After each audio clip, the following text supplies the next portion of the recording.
Have you ever woken up in the middle of the night craving? Sandeep Reddy ভাঙার বহুল প্রতীক্ষিত action thriller cinema spirit থেকে দীপিকা পাড়ুকোনের বাদ পড়ার বিষয়টিকে ঘিরে চলছিল জল্পনা কল্পনা।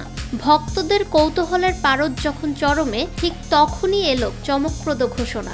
দীপিকার জায়গা নিতে চলেছেন বর্তমান সময়ের অন্যতম প্রতিভাবান ও তরুণ অভিনেত্রী তৃপ্তি ডিমরি।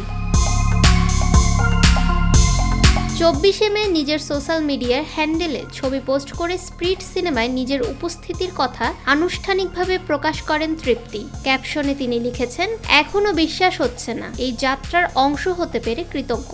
ধন্যবাদ সন্দীপ রেন্ডি ভাঙা, আমি গর্বিত। পরিচালক সন্দীপ রেন্ডি ভাঙাও সোশ্যাল মিডিয়ায় শুভেচ্ছা জানিয়েছেন তৃপ্তিকে। তিনি লিখেছেন, আমার ছবির প্রধান নারী চরিত্র এখন অফিসিয়ালি ঘোষিত।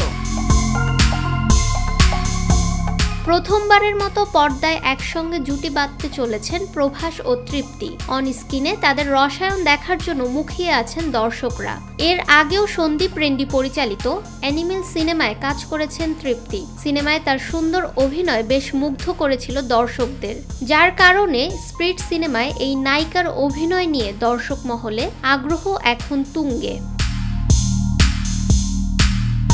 কিছুদিন আগে জানা যায়, স্প্রিট থেকে বাদ পড়েছেন বলিউড অভিনেত্রী দীপিকা পাড়ুকোন। পরিচালক সন্দীপ রেন্ডিকে বেশ কিছু শর্ত দেন এই অভিনেত্রী। দিনে 6 ঘন্টার বেশি শুটিং করতে অস্বীকৃতি জানান এই নায়িকা। আরও প্রস্তাব রাখেন, সিনেমার শুটিং যদি 100 দিনের বেশি গড়ায় তবে তাকে অতিরিক্ত পারিশ্রমিক দিতে হবে। এমন প্রস্তাবে স্তম্ভিত হয়ে যান পরিচালক। দীপিকার এমন আচরণের পর নতুন নায়িকা নিয়ে কাজ করার সিদ্ধান্ত নেন তিনি, যার কারণে এই সিনেমায় প্রভাসের বিপরীতে পরিচালক বেছে নিলেন তৃপ্তিকে।